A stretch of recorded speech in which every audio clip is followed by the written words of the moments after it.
And we are go. Welcome to the live China EVs and More podcast. We will open the room up at around the 40-minute mark to anyone who's keen to ask us any questions. So please feel free to post them into X or YouTube. In the next hour or so, my co-host Lei Xing and I will go over the week's most important and interesting news coming out of the global EV, AV, and mobility sectors. What Lei and I discussed today is based on our opinions and should not be taken as investment advice. For those that are new to the show, welcome. And to our loyal listeners and viewers, welcome back. We ask that you please smash that subscribe and like button so you don't miss anything from us in the future. Also, I'm confident that Lei and I are two of the best in the world doing this, so please help us get the word out to others. My name is Tu Li. I'm the managing director at Sino Auto Insights, a global management consultancy that helps organizations bring innovative and tech-focused products and services to the transportation and mobility sectors. I write a free weekly newsletter that I'm late on sending this week that we pull many of our discussion topics from. You can sign up for it at sinoautoinsights.substack.com, which of course I encourage you all to do. Lei up early to see what's going on in GZ. Lei, can you please introduce yourself? Up early, up late last night, following some of the actions. Well, This is we have a great chat group that tells us everything that's going on behind the yeah. scenes. We'll go there. So this is your co-host Lei Xing, former chief editor of China Auto Review, and this is lucky number 188. We start off with the Guangzhou Auto Show 2024. You've been fiercely tweeting updates, so maybe you just go through your X feed a little bit and talk about and highlight some of the ones that were list of models I've listed. So you have a script. I don't have a script, but list of models that I think I can look over and talk about the ones that stood out a little bit. Okay. But also outrageous. I share that in our chat group would be a one word that I would describe this year's Guangzhou Auto Show. Outrageous prices to begin with, both low, very low, very high. It's kitchen sink time and year end. And one example, it's not even an EV, the Volkswagen Veloran. Have you heard of Volkswagen Veloran? Yeah, I've ridden in a few of them. I'm asking the audience, actually. Oh. Probably many of them have not heard of the Volkswagen Veloran. Fair enough. 90,000 RMB off. So 14,000, 15,000 bucks off. Yeah, off. On a 400,000 RMB car? Is it 350? Yeah. And now it's starting at below 200,000 RMB for a MPV, right? This was announced. And then you go to the one of the two models that had really low prices was the we'll talk about Zeekr and Lincoln Co, but Lincoln Co launched the Z20 in the 150,000 RMB range. And then the Chery iCar V23 was launched in the low 100,000 RMB range. Good friend of the show, Inside China Auto, Mark seems to be a fan of that. 30,000 orders in hours. He's not the only one. And then the other extreme is the electric G-Wagon officially launched in the Chinese market with the G580, 2.17 million renminbi. What's that in US dollars? Oh, that's well over 200,000 US dollars. 300,000. $300,000. Well over 300,000 US dollars. Sorry. Yeah. So I said this to you, or I responded on X, Mercedes would rather compete against Rolls-Royce than they would traditional premium, their normal competition in the premium space. That's what that means. Yeah. And the other extreme that was MIA a little bit. It wasn't MIA, it was hiding in a dark room. And this is the Maxtro. Shema? I'm not even sure how to pronounce it. It's I know the car you're talking about, but I don't know how to it- say it either, so I'm not going to even try. yeah, it's the fourth brand of the Huawei foursome. Right? We have the Ito, Luxeed, Give us a little bit. Yeah, give us a little background. Stellato, which are respectively premium brands with, let me get this right, Ceres. They're premium. They're premium-ish. Yeah, premium-ish. Ito with Ceres, Luxy with Cherry, Stellato with BAIC Group, and now Maxtro with JAC. And this car is China's own Rolls-Royce Spectre. It's supposedly priced in the renminbi 1 million range, the highest price among the Huawei foursome. It was only for VIP showing and some of the media that got to see it, but there's a what do you call it? It's not going to be publicly shown until the 26th. Okay. When Huawei announces the Mate 70 Pro, I guess, their latest phone. So they made it secrecy a little bit. Speaking of Huawei, actually, since we do this every year, yeah, and we do it right around the time there's a new auto show or the next auto show, can you give our new audience, because our loyal listeners have probably heard this before, can you talk about the hierarchy of all the different auto shows in China? So that would rank Beijing, Shanghai as the tier 1. I would rank Shanghai 1A, Beijing 1B. Shanghai 1A, Beijing 1B, Guangzhou would be 2. And then Chengdu would be 3. And then the rest of regional auto shows. But Guangzhou, the significance is the end of the year, the last party of the year. So I think this year, believe it or not, is the largest Guangzhou Auto Show ever. Really? Okay. Yes. And the reason why? Because there are so many brands, new brands. Xiaomi, Onvo, right? These are the ones that are exhibiting for the first time at Guangzhou.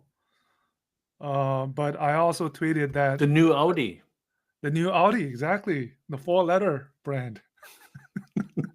Well, you tweeted or you had X'd the 4. They replaced the 4 rings with the 4 letter. Yeah. So it's the last party of the year, and I think home stretch, right? And just a preview of models coming in 2025, early 2025. And you're being way too nice. Let me just cut to the chase.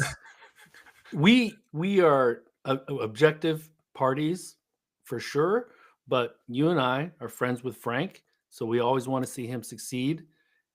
They killed it. They had probably the most anticipated unveil of the Guangzhou Auto Show that I can think of.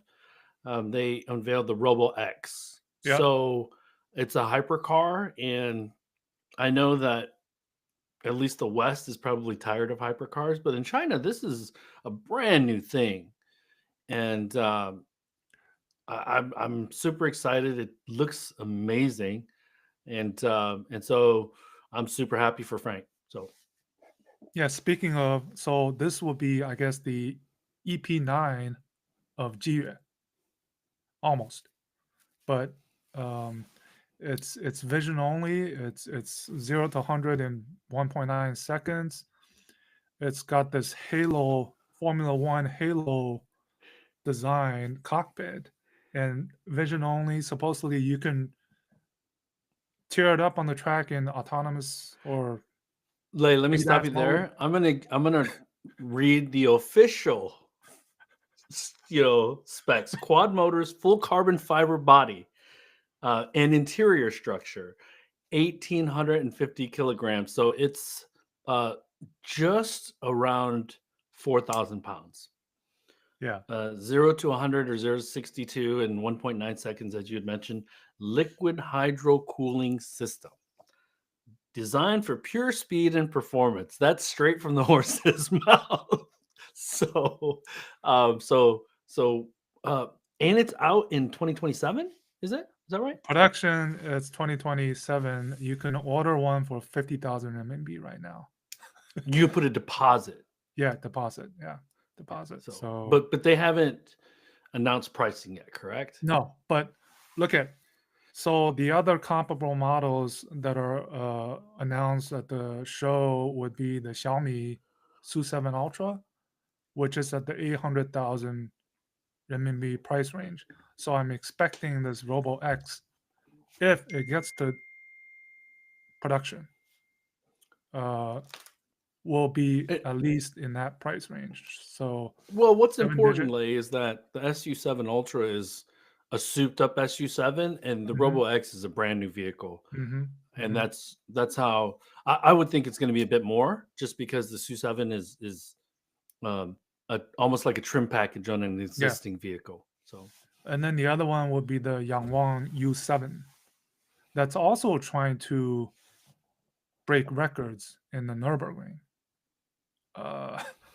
So all of a sudden, these supercars are a thing these days.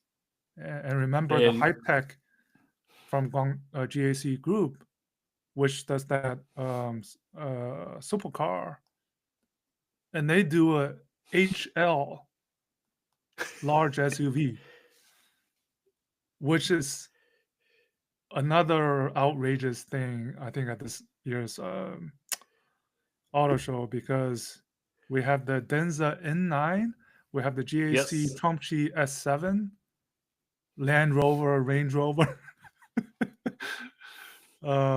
these bigger SUVs. So it's are a Trump thing. Chi, it's not Trump Sure. Trumpchi, I Trumpchi. call it a Trumpchi. Chinese Okay. Chuanqi. Chunchi, yeah. Yeah. But you're like half Chinese, half English, like, because Chur CHI. But anyway, Yeah. Chunchi. Yeah. Okay. But So so the N9, the Denza, I think it looks really good. the N9, the Denza N9 is supposed to be bigger than Ito M9 and the Li Auto L9. It's humongous. And So you and I have this group chat with people that we enjoy hanging out with when we're back in China. They were all down at the Guangzhou Auto Show. A lot of you folks that are watching and listening will know who they are. They post a lot on X, and they have YouTube channels. well, we should shout them out. Will from No. China Driven, Mark from Inside China Auto, Jiri from Car News China, Jiawei or what's Fate from Mhm. CNEV Post. Who Jay in else? Shanghai. Mark from, did I call Car News China? Yep. No, Inside China Auto. Yeah. China you mentioned. Auto. Mhm. Yeah, okay. And a few. Elliot from Fully Mhm. Charged. We all get along. And Ethan from Wheels Boy. How could I Yep. forget? Ethan. Yep. And so my take is, because I woke up early because I'm an old man now and I can't sleep past like 5:30, 6 o'clock in the morning. But I asked them, hey, what was amazing? And then there were complaints about children at media day, too many KOLs, live streaming, but not a lot of talk about the cars. So that tells me that they're although it's the largest Guangzhou auto show ever, it's probably going to be Shanghai in 2025 that is going to be groundbreaking with regards to unveils and product launches. So about 1,200 vehicles on display, roughly half are NEVs, and I think 78 global debuts. So if you look at from that perspective, sure, it's much smaller than a Shanghai or Beijing, but I think as we've been talking, there's quite a few important models that have been revealed or launched. BYD Xia, they're trying to repeat the success of the Denza D9, Yep. but at a little bit lower price point, right? The MPV, and then these bigger SUVs we talked about, and then the other thing was I was talking about Huawei, the FAW Volkswagen Audi Q6L e-tron. You're right. Last episode we talked about Audi and Huawei. That vehicle uses Huawei technology for autonomous driving. Interestingly enough, and the So they're Toyotas. the first. So Lei, this is important. They're Yeah, the first foreign automaker that has hitched its wagon to Huawei's hardware software stack. yes, and the Dongfeng Nissan N7, which is based on their new architecture, the Toyota BZ3X, and some others. Guess who they're using? Momenta for autonomous driving, for ADAS. And the BZ3X uses RoboSense LiDAR. And everyone is talking about. PayPay says hello, by the way. Oh, cool. And So- everyone talks about parking space to parking space, end to end, everywhere in China, NOA. This is coming from the foreign premiums. This is coming from the Toyotas. This is coming from the Nissans. This is coming from XPeng. This is coming from Xiaomi. Showed a video of the prototype of this car starting from one parking space all the way to it parking at the destination parking space. And everybody's trying to scramble and achieve this capability. I think what's important to note here, Lei, is that in the tier 1 cities and in a lot of the tier 2 cities, there's a lot of parking structures. And this is very unique to Asia and China in particular. So the usage of those types of features is going to be fairly high relative to the United States and Europe because of the parking structures. And so there's going to be a bit more utility out of those types of features, intelligent driving features. But I also want to highlight that Momenta was an autonomous vehicle startup, but they're bleeding into what you see with Deep Route, where they're partnering and working because they need to broaden their revenue streams. Because WeRide. I think, I think everybody knows that it's so capital intensive if you own your own taxis that it's probably not long-term profitable. And they need to show the street, they need to show investors that they're not just this one-trick pony that all they do is robotaxis. Yeah, WeRide and Bosch providing for the Exceed, Cherry Exceed models. Deep Route, as you know, they got an investment from Great Wall Motor. And speaking of Great Wall Motor, Mark shared that they showed 23 models of the Wei Lanshan. One single model, one single color, right? 23 of them at the stand. and what? Guess what? The message is what I just talked about. This car is capable of doing this parking to parking, all scenario, everywhere. And that's the message they want to send. This is the smartified version of this vehicle. So very quickly, for those of you that aren't following these guys or watching them on YouTube, I think they're really good. Mark is ex-auto guy, and so but they're really objective in their opinions. I believe so. And then CNEV Post and Car News China are two of the go-to news sites, and they're almost like newswire type sites Yeah. where CNEV Post and Car News China is always updating the latest thing, and I trust these guys, and I think Lei does too. So And yeah, I mean, and then I think those are the at least from the product perspective. Um, those we've listed the ones that stood out. But so go ahead. there are also some sights and sounds I think we can share. Um, but what were you gonna say? So the last 2 days I spent at a small conference, Facita World Summit. Facita is an advocacy group, more on the technical side than the business side. It was hosted. So this advocacy group rotates presidents. This term was Mike Anderson, who's a vice president at General Motors on the battery side. Super nice guy, super knowledgeable. So it was being hosted at the General Motors Warren Tech Center. Hadn't been inside the tech center in probably 15 years, and brought up old memories. A lot different than when I was working there, and I visited a couple times for some car shows, but I didn't go into buildings or anything like that.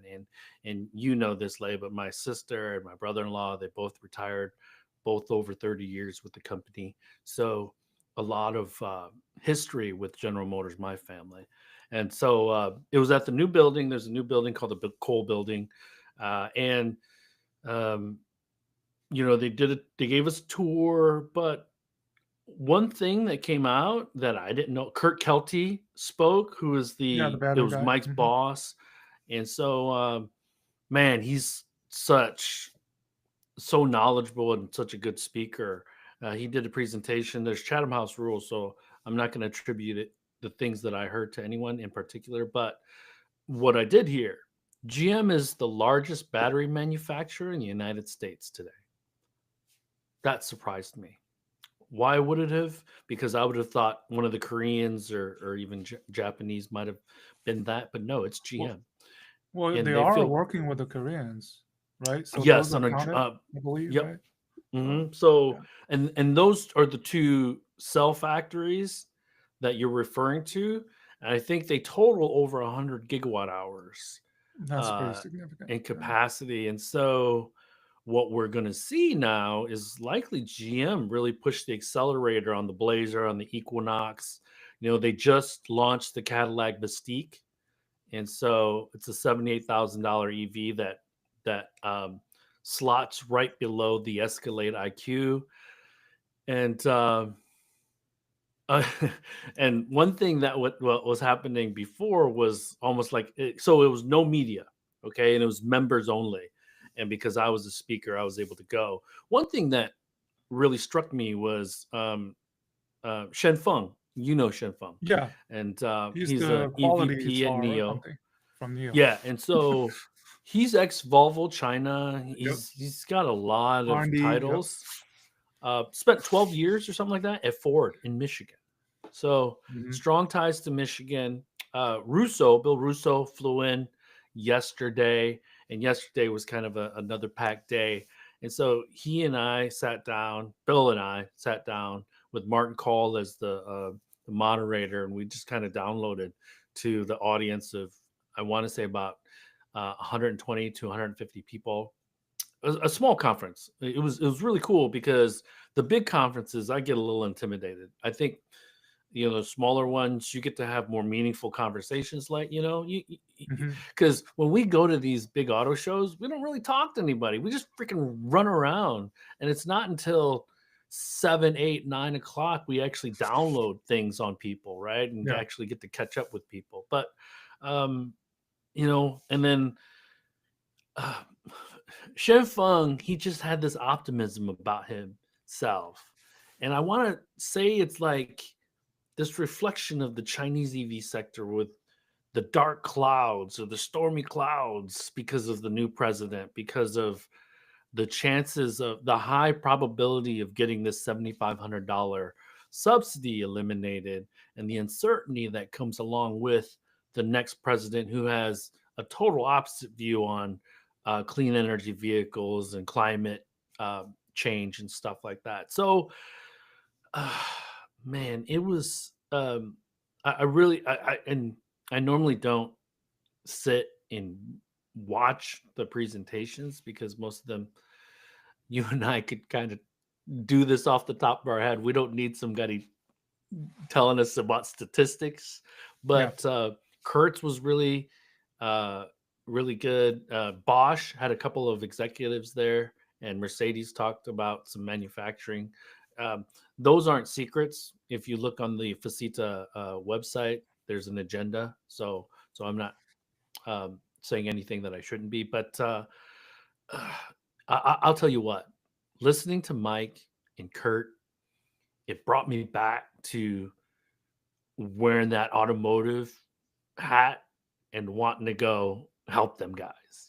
Hmm. I was drinking the Kool-Aid, but I have I have a bias towards GM anyways because Sure. my dad, yeah, so my sister, my brother-in-law, my dad retired from there, and so uh, it made me more hopeful for them, just like seeing Renault in Paris made me more hopeful for them. So Yeah. what you and I should do, Lay, in 2025 is try to emphasize seeing more of these Western automakers and seeing how scrappy they are. Okay. But one of the things I will note, and I'll let you take over, is that there were some media guys, David Wells from Bloomberg, Joe White from who just retired from Reuters. There's this huge dichotomy because you listen to Kurt, you listen to Mike, and you're hopeful. They seem to have things in place, gotten over these humps, and then you talk with David and Joe, and they're like, well, GM and Ford are really just buying back shares for investors, and how you square that circle because you need a lot of R&D dollars to really be successful in the future. So um, the CEO of EVgo also presented, so I think that was cool, and he talked about his vision for charging infrastructure in North America. So yeah, it was a good event, really good event. So, Cool. Very cool. No, I was just gonna say on back to the Guangzhou Auto Show a little bit. We're talking about the products, but it was also deja vu because again, Mr. Lei Jun was carrying traffic everywhere because of him walking around and this huge ring of people surrounding him everywhere he goes. Again, so flashback to Beijing Auto Show for better or worse. And it was funny because I mean this guy boasts, right? This guy brags. I mean he humble brags. He acts yeah, like he's not they bragging, but he's bragging. he, they showed this spotless ultra prototype on stage and he's like, look at this car, it's we haven't done anything to it with all the and it's spotless. It's like, what the heck? It's straight from the Nurburgring, from the Green Hell, right? I'm like, no, that's not right. uh, and then Anvo CEO, I think this is worth mentioning because I know there's been a lot of maybe criticism on Neo recently, but there was some also misunderstanding, I think, with the sales numbers. The CEO of Anvo, Alan Ai Tiecheng, he made some bold statements about deliveries getting to 20,000 units for the Anvo brand only in March, or else he'll step down. Uh, and I think I go back to when, remember, Qin Li Hong said the ET5 is going to beat BMW 3 Series. Mhm. Um, And he said that so matter of factly, like it was a guarantee almost. yeah. He wasn't So this, hopeful. He wasn't like we believe. He was mhm. pretty confident about that statement. Yeah, so this thing has come back to bite Neil a little bit. And I just think sometimes if you make these kind of statements, it's very um, risky. And at the end of the day, what it is, I don't know. The products, the operational part of it. I mean, look at Xpeng, right?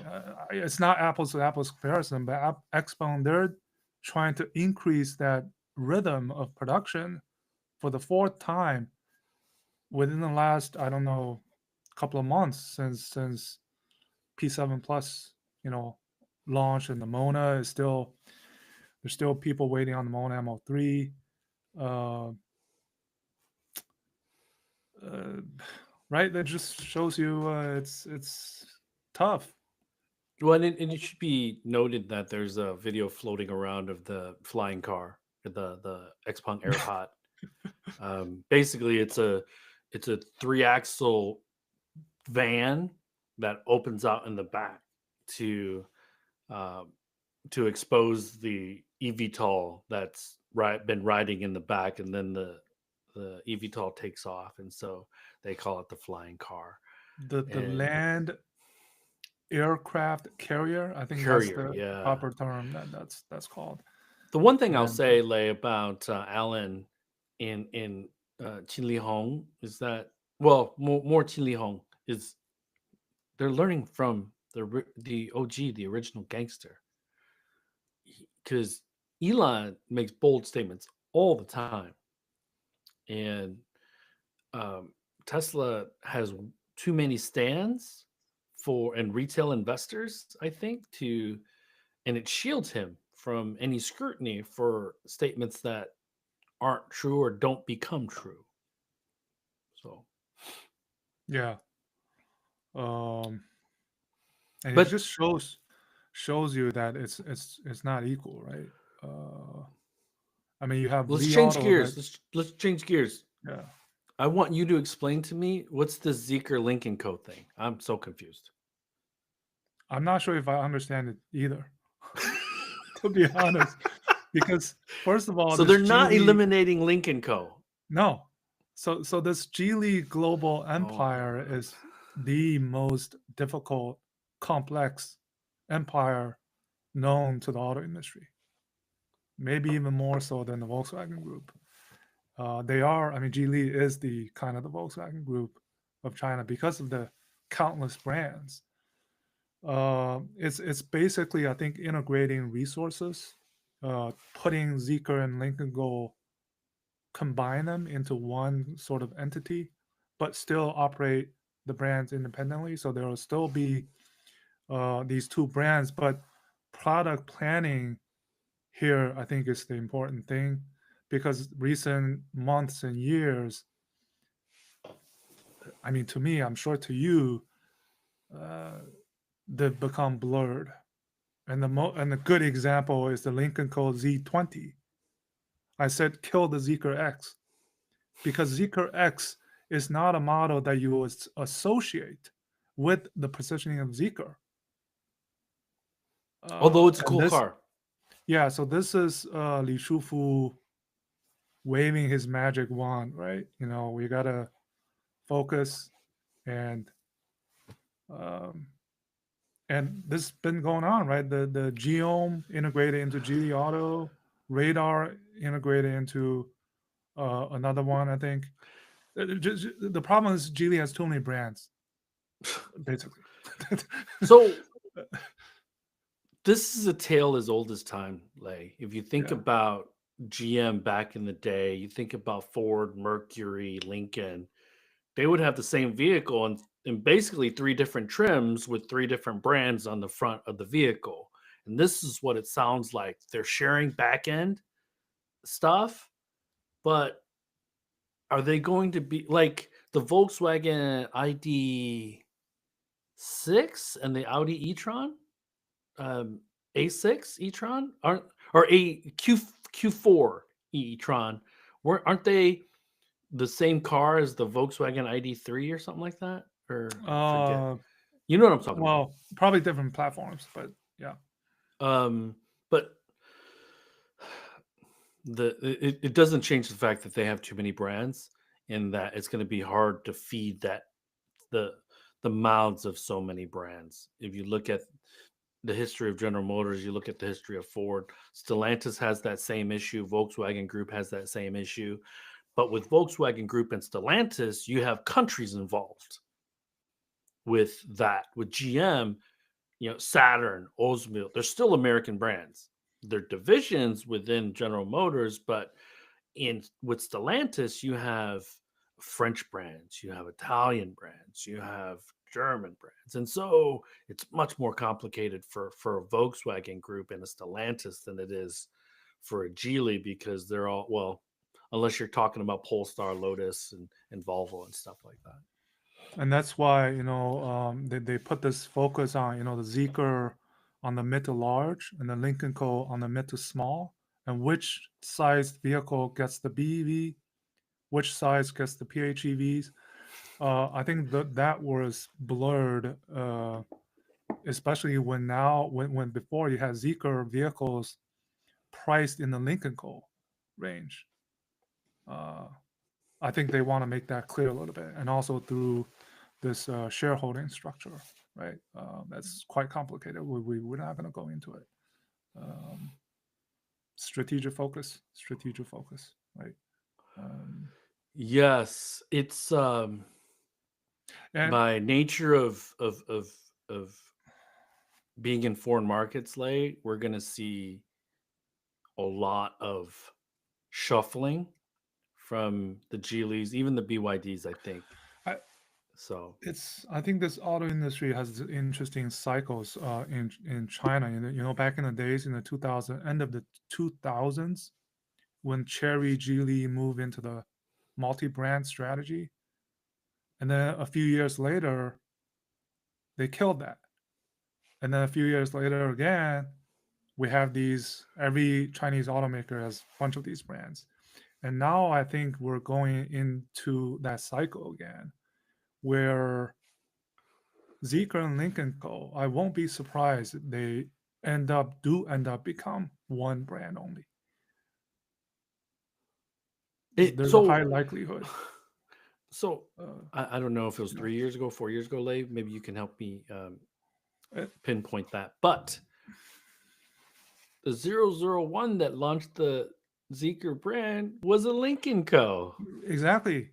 I call it the Zeekr 1.0, and now it's Zeekr 2.0, right? So they effectively grabbed the brand off of the front, the Lynk & Co brand off of the front of the hood, and put the Zeekr logo. And you and I knew that because we saw the Lynk & Co 001. And so, yeah, I'm glad you're confused, because I was thinking, okay, maybe in English it's not explaining it very well. Yeah. But anyways, man. So the next big event is the last big event for China, and that's NIO Day, correct? Yes. Yeah. Well, But I mean, there's big events every day. There's December 1st and January 1st where sales numbers will. Speaking of sales, next Monday, what does BYD do? Oh, you tweeted this. It's their 10 millionth vehicle. And when did the 9 million come offline? It was like yesterday, right? And so, China this week, big milestone, 10 million in 2024 production year. Yeah. And the funny thing was they had these not CEOs but senior execs up on stage. They had 10 companies kind of all celebrating this event, and I mean, so a couple of more statistics, since we're talking about production numbers, and you had kind of talked about this earlier. The Xiaomi SU7, they celebrated 100,000 units of production, and they did it in 230 days. Yeah, 230 days. 230 days. So exciting time for Xiaomi. They automatically became a player. I think you and I kind of anticipated that they would have some success. Onvo Mona seems to be building, but the competition hasn't cooled off at all. And we're not going to see the end of the price war, at least through the end of this year. So, And I think what you saw at the Guangzhou Auto Show is, again, a little bit of that from Beijing as well. The foreign brands showing they're clawing back little by little by showing what they're doing to their products. And those are the jargons, what they talk about in the press conferences is the same jargons that the Chinese Smart EV, China EV Inc. talks. And that, I mean, they're trying. Audi, right? The four-letter Audi, not the four-ring Audi. Even the four-ring Audi, right? The Q6L e-tron, for example. Nissan, Toyota, they're all trying very hard to have the same type of features and capabilities that the Chinese have. So what's important, Lei, to note is that Audi is the AUDI Audi, not the four-ring. How do we talk? Audi China brand? No. How do we differentiate for our audience here? Because that's really the first foreign product that's the whole China for China. And I have another mole at the Guangzhou Auto Show. He told me that the guys at the AUDI booth were like, this is designed by Audi, but the technology is SAIC. Yeah. He specifically said that, the guy at the booth, the attendant. And so that's a very, very, very tight rope to walk, because and you know, I think you're way too kind on that half-hearted attempt to differentiate themselves in the market, because Bluma must be pulling his hair out like, dude, I have enough brands. I don't need a sub brand. If it's a China only brand, fine, so be it. But like, you can't sell the four rings alongside the AUDI. It's just going to confuse consumers in China. So, well, Bluma is pulling out more money for Rivian. Yeah. So Volkswagen Xpeng, Audi SAIC, Volkswagen Group, Rivian. So is that the death knell for Cariad then? I speculated that. Cariad's end of it as we know it, right? Yeah. If this is they're effectively gone the moment they made that signature, not even the announcement, when they signed that contract, because there was a great article. I forget who wrote it now, and I'm upset because I want to give the journalist credit, but they talked about Volkswagen Group sending a car to Silicon Valley, and the Rivian guys, Wall Street Journal, and I think A6, Sean McLean, and one other guy, but in 3 months, Rivian crushed everything that Cariad did. Yeah. And so that got Bluma to drinking the Kool-Aid, which he should, because do you call it mismanagement? Do you call it lack of understanding of the technical requirements to be sufficient at a certain skill or certain skills, or all of the above?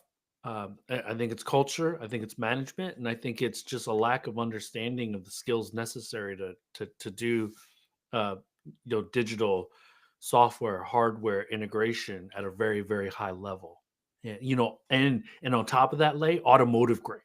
Okay, because that's the added layer of complexity that I don't think most people get, and that's why I don't like the whole software defined vehicle. I don't like the mobile phone on wheels because you and I know in an analog world, stuff that you put on a car, it needs to be bulletproof versus stuff that gets put on a consumer product. And so, And that's something we're gonna watch, right? It's the inside of the AUDI that counts more than whatever they showed, right? If it's and how do you get that? in go ahead. You know, the Audi aesthetics, the Audi feel with the Chinese. Uh, I say the Chineseification of Audi, right? How that's gonna And work? if we can press rewind a couple of weeks, Audi is targeting Neo. You had said that Yeah, in the unveil, remember? yeah. And who is across from AUDI booth?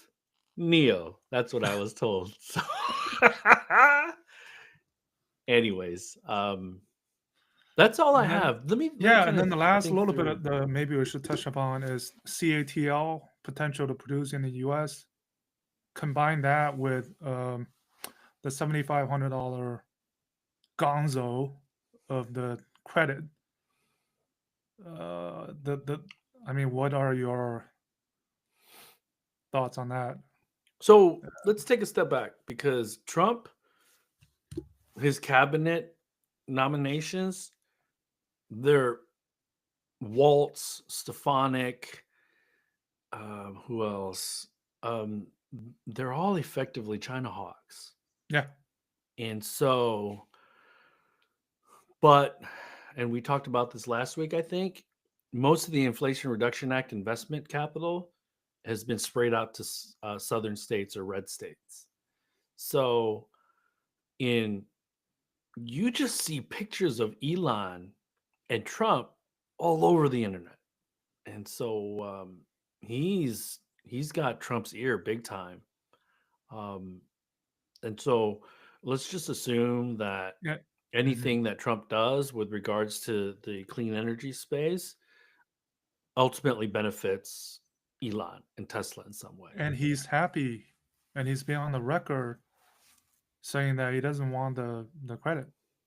Yeah. Whether that's good or bad for Tesla, I'm not sure, but he's right. He's been on record saying that he wants them gone, and Well, I he look at did it this say way, Lay. openly that it would benefit Tesla, which goes back. I look at it this way. He's Yeah, continuing to cut prices, so he can just do that in the United States and undercut but the he's GMs and the also Fords. remember he's also benefited tremendously this year. I mean the Oh, recent Tesla zero has percent. benefited tremendously since day one Yeah, from yeah. So subsidies. So so good for him, maybe. You know, but for the GMs and the Fords, um, you know, uh, one thing before there's a couple of questions or comments, but Bill Russo, I'll obviously credit this to him. I was talking to him yesterday, and you know how he does the charts. sure. He said that Tesla market share has been reduced in China to 6%. So Mike has a Well, comment, but we'll get that in a second. The second thing is that the foreign automakers collectively have 35% market share, and just 2 or 3 years ago they had well over 50%, 60%. Like so, yeah, flipped.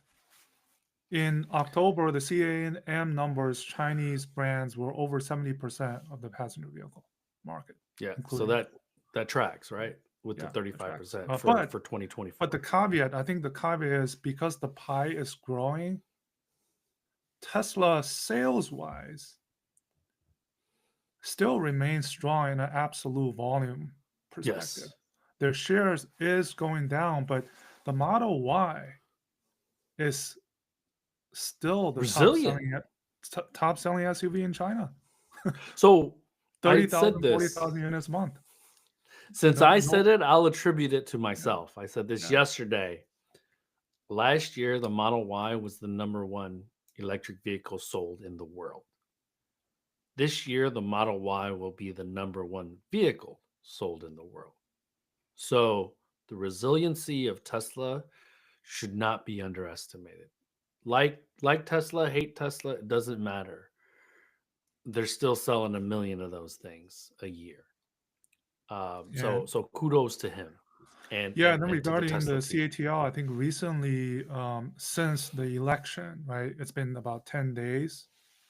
It's pretty much Trump speed. I call it Trump speed as far as getting these things rolling, his appointments. But he has not said anything about welcoming. I mean, he mentioned it before, but this time he hasn't talked about welcoming Chinese to build and employ people in the U.S. Oh, So, he's waiting for some sort of kickback. He's waiting for some money or something, man. so I mean, for Robin Zung from CATL to say that, it's not, out of the blue, right? It's gonna be, again, you have Elon Musk in the right ear, the right hand man, and then it's gonna be business. So who knows? Also, Uh, remember CATL currently has discussions with GM and Ford.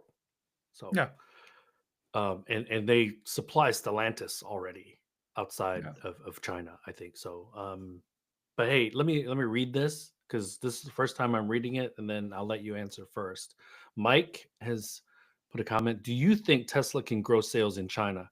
U.S. could end the $7,500 tax credit. Tesla sales in Europe are flat or down. Meanwhile, Elon guesses 20-30% growth for 2025. Watch out for the new Model Y. It's coming sooner than you think. So that will be a big driver uh, next year for China and for maybe other parts of the world. But supposedly that's something on watch from all the Chinese players. Because they will immediately upgrade, update, refresh their direct competitors to the Model Y. Yeah. They And will not collectively. They will not give the new Model Y room to breathe. and what has worked wonderfully well is indeed the zero interest financing in China. Yep. It's actually done pretty well. Uh, so And Mike, I hesitate to speculate when the price war will end, but we're gonna go on 2 full years of the price war starting in January that was started by Tesla.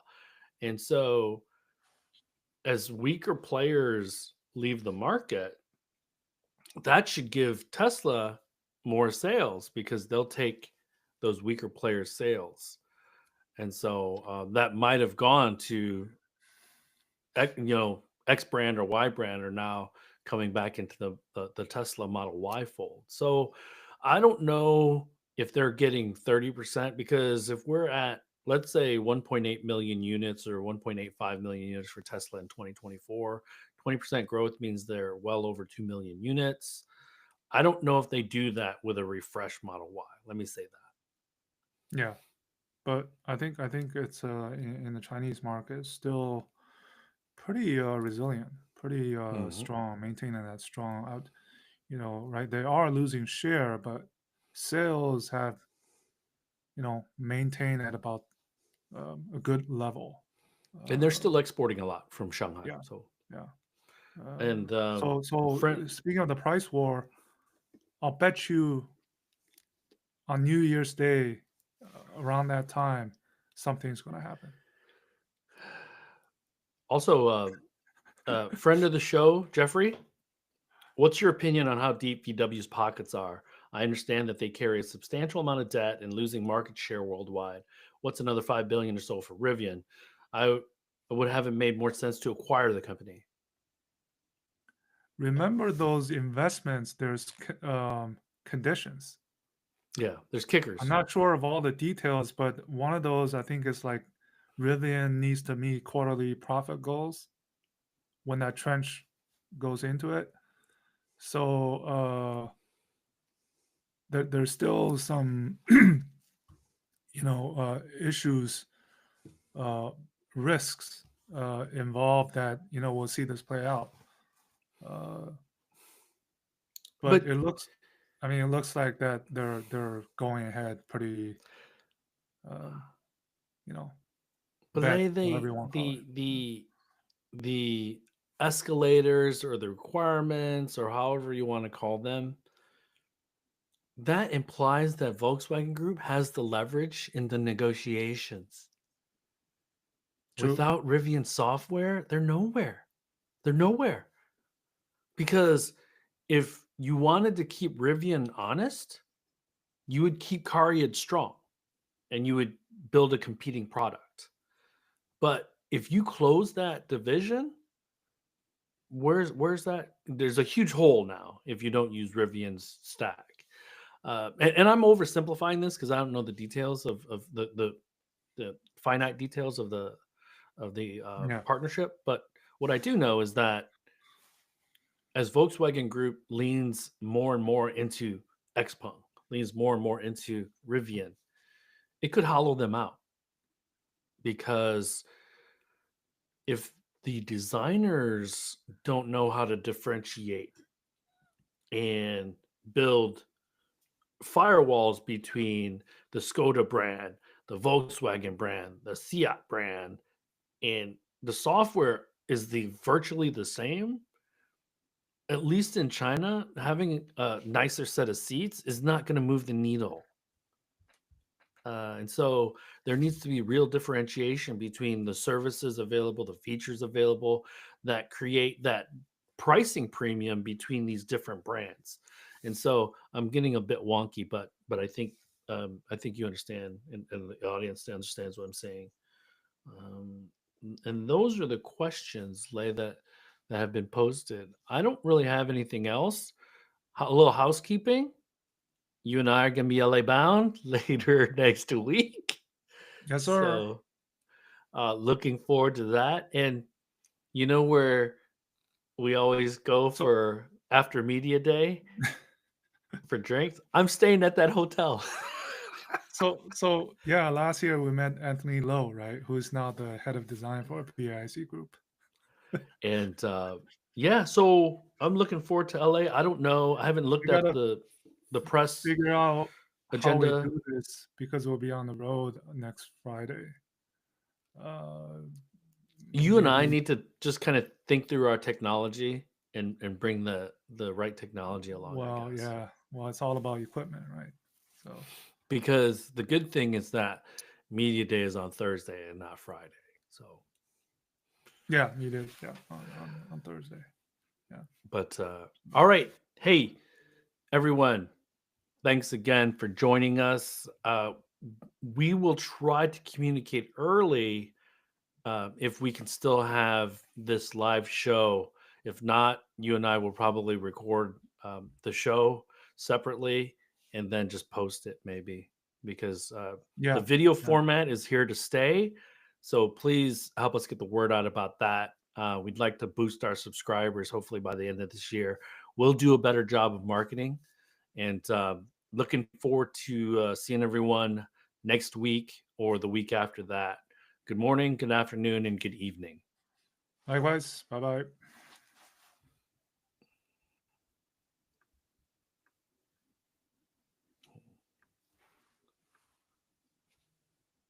Okay, so let's upload.